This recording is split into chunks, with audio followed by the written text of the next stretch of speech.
Hello everyone, welcome back to my channel. It's here. Okay, it's not here, but we're rolling into that time of year when it's all gingerbread and peppermint and shopping. But we still need to make dinner every day, and that's just what I'm here for. Sharing what we had for dinner and getting inspiration from each other. We're starting off the week on Sunday, and I was in a chilly mood. So I'm getting my ground beef all cooked up with some onions and celery and a packet of chili seasoning mix. Next, I'm just trying to decide which bell pepper that I want to use in our chili. I wanted the green and Bill likes the red, so we're going to do one of each. And when I asked Bill if he was in a chili mood, he said, heck yes, but make it extra meaty. So I'm using 2 pounds of ground beef.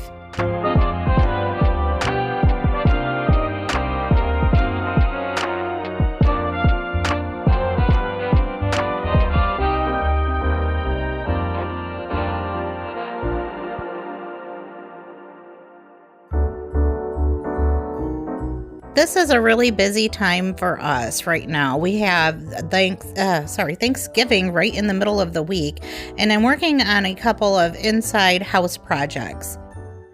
We've been kind of working on one room at a time and just giving them little facelifts here and there. And 2 of the areas that I'm working on are my kitchen and my dining room.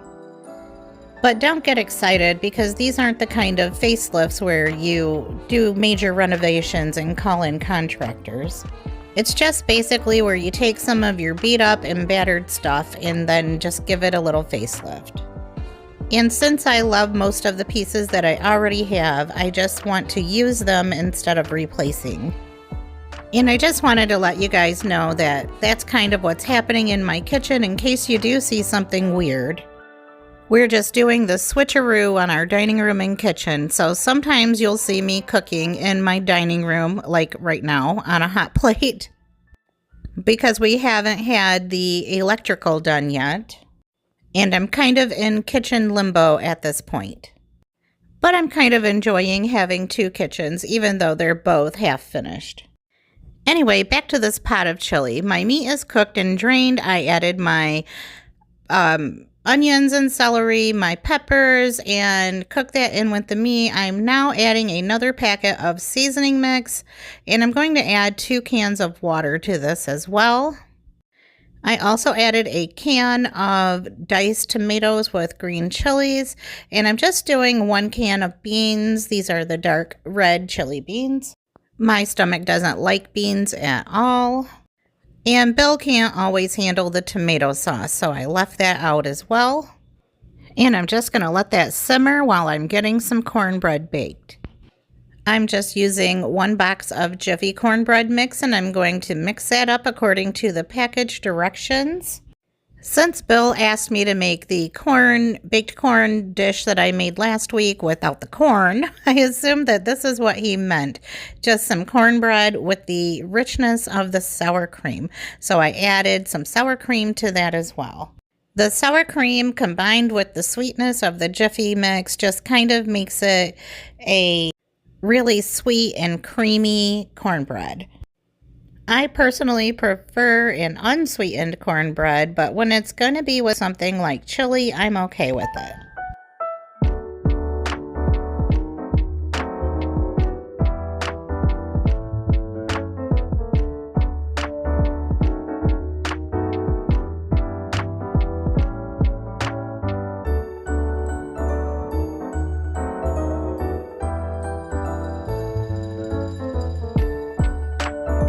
And once my mix is all ready, I just put it into a greased cast iron skillet.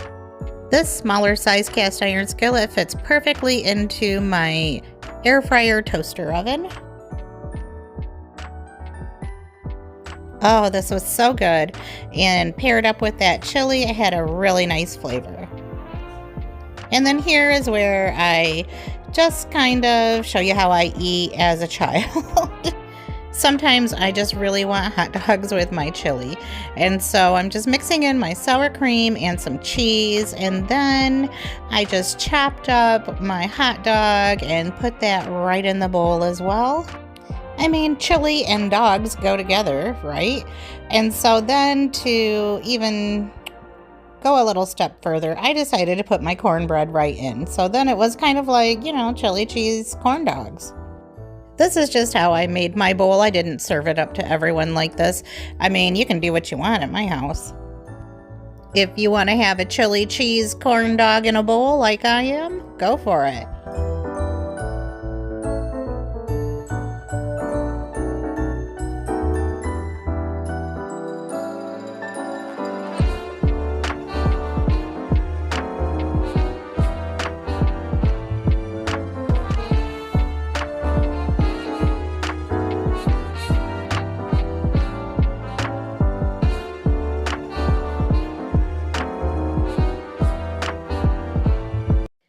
Bill asked for breakfast, and it had been so long since we had had it.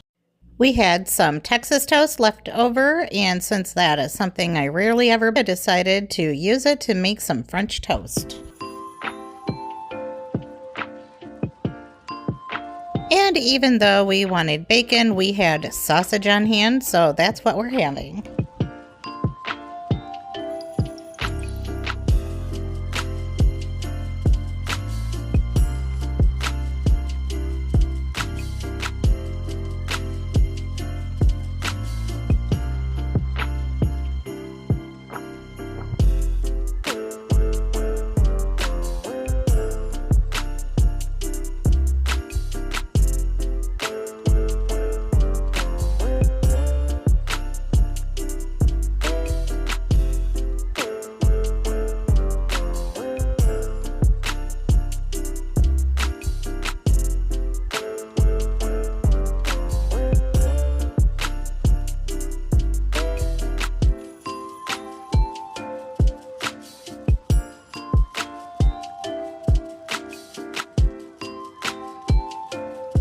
I just got the sausage pattied up and cooking in a pan while I got busy making the French toast.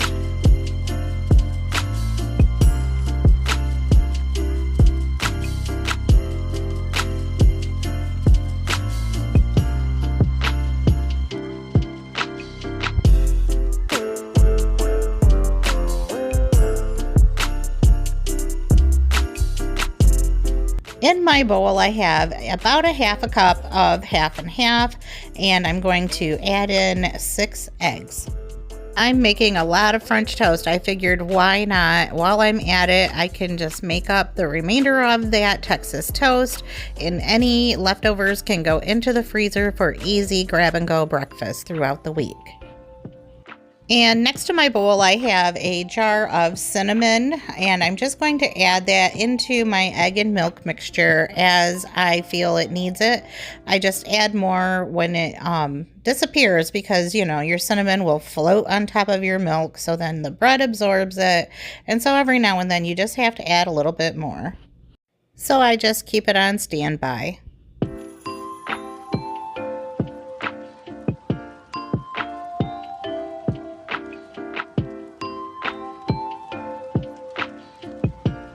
Next, I just started cooking up my French toast pieces. Using my electric griddle made it so much faster to make all these pieces of French toast. I could do them all at once and just get it over at the same time. Once upon a time, I had 6 kiddos under the roof at the same time. And even though we only have 2 still living at home right now, I remember the days of having people standing around waiting for their French toast or their pancakes to get done. Haha, I don't want to mention any names, but I still remember too that there were certain kids that you wanted to make sure got their French toast or pancakes first, otherwise there would be a meltdown.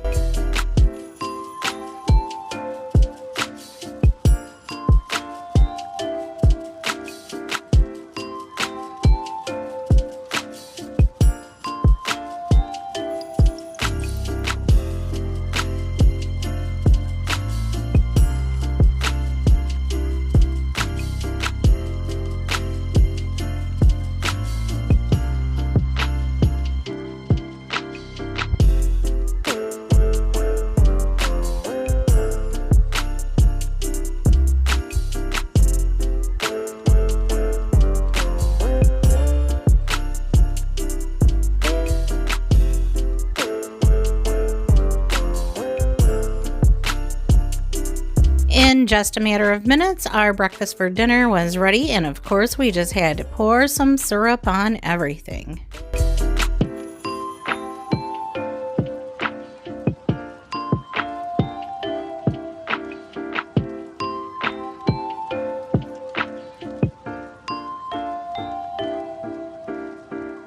On Tuesday night, I made a beefy, cheesy broccoli rice casserole. I guess that's what you call it.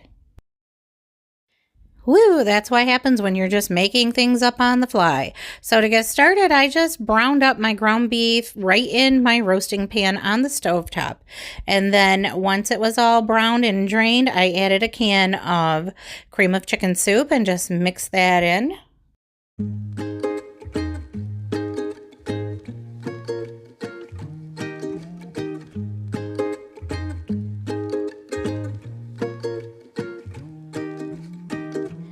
Once that soup was all mixed in, I added a half of a block of Velveeta. I guess technically that would be a quarter of a block. And then I added a bag of broccoli florets. These are the frozen, just because that's what I had on hand. And I'm adding that into my hot meat mixture so that it can start cooking down. I had cooked up some white rice, this is jasmine rice, in my rice cooker, and I'm just stirring that in too.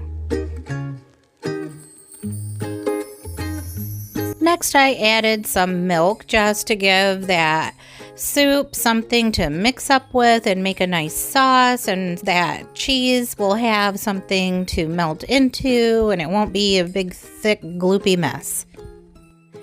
I added some shredded sharp cheddar cheese as well. And with most things that I make, it's a lot of add, then stir, add, then stir. And then this is what it turned out like. And I just added some of those French fried onions to the top. I had lots of French fried onions in my house due to picking them up, thinking I'd need them for Thanksgiving. And then I just think I accumulated more than I ever thought I would. And so I had to use them up. So first I did a sprinkle of shredded cheese just to give it a crusty top and something for those onions to stick to. And then I just put it in the oven at 375, long enough for the top to get browned up and for that broccoli to get nice and soft. Oh, and I did add some butter on top just because, you know, broccoli, cheese, onions, what does it need? Butter, of course.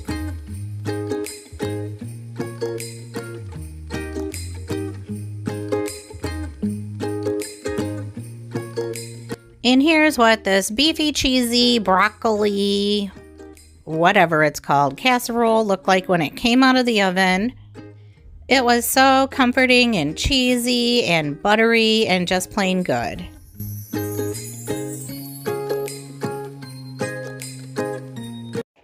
So what do you do the day before Thanksgiving? Do you starve yourself up until the main meal? That's kind of what we were doing.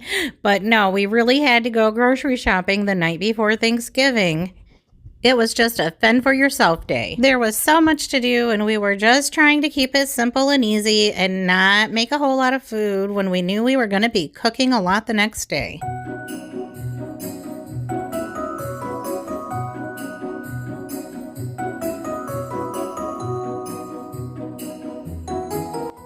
We had 2 dinners on Thanksgiving, one at home around noon, and then we had a dinner at 5:30 with our kids and grandkids. So we made our turkey and just a couple of basic side dishes to go with it. So that was just some mashed potatoes, some dressing, some baked beans. I made a baked sweet potato for myself because no one else likes them. Oh, and we had some rolls. And so here I am just getting my turkey ready. He's a little lopsided looking. But anyway, I just stuffed him with some fruit like apples and oranges and some herbs. And that was the best turkey ever. And so for dessert, I'm just making a like pumpkin cheesecake type of pie. Our store was completely out of pie crusts of all kinds, and I'm not a baker, so the only ones I could find were the pecan shells. So change of plans, we're just going with it. And I'm using my pumpkin from my garden. I have some cream cheese and that pumpkin, some brown sugar, and some sweetened condensed milk. I'm gonna mix it all together, and then I'll add a packet of vanilla pudding to that. And I have a container of Cool Whip, which I could have mixed right in, but decided that I would put it on in the end.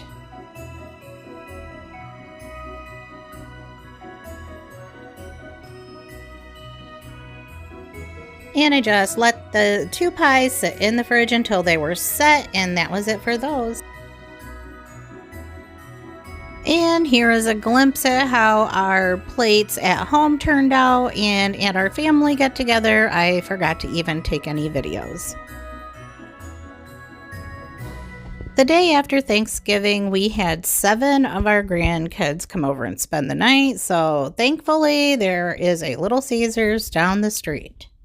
We have 12 grandkids. Wait, it might be 13. I'll have to count again, but somewhere around there. But on this night, we had 7 that wanted to come and stay the night at Grandma and Grandpa's. And every once in a blue moon, we have a big group come over and just let them go crazy. So here we are making some cookies. The kids wanted to make these chocolate chip cookies with the elf sugar cookies baked right on top of them. And although I love doing things like cooking with my grandkids, I am not the from scratch type of grandma, especially the day after Thanksgiving.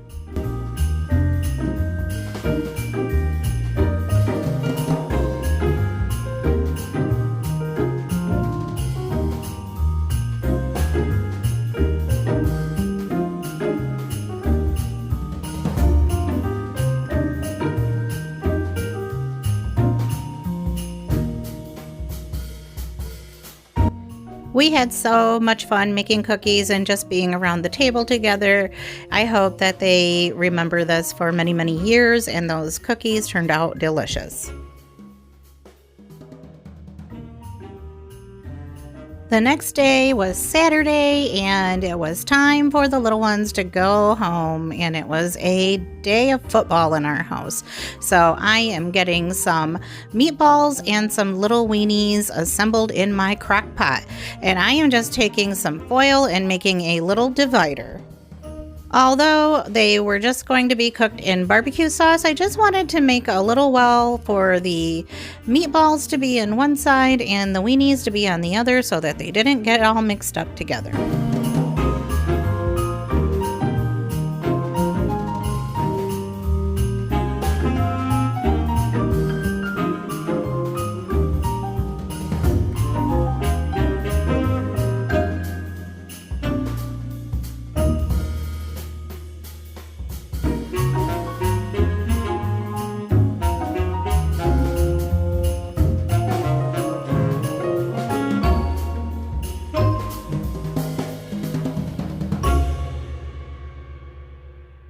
I just poured on some bottled barbecue sauce and called it good. We still had lots of leftovers in our refrigerator from Thanksgiving, so all we were going to do on this day was heat it up and call it dinner.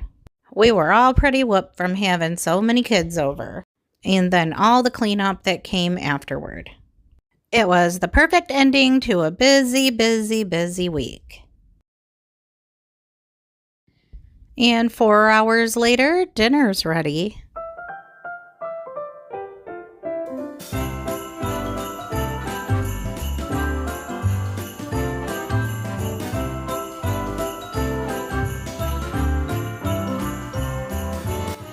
That's all for this week's What's for Dinner. I hope that you enjoyed it. And I thank you so much for watching. See you in the next one. Bye for now.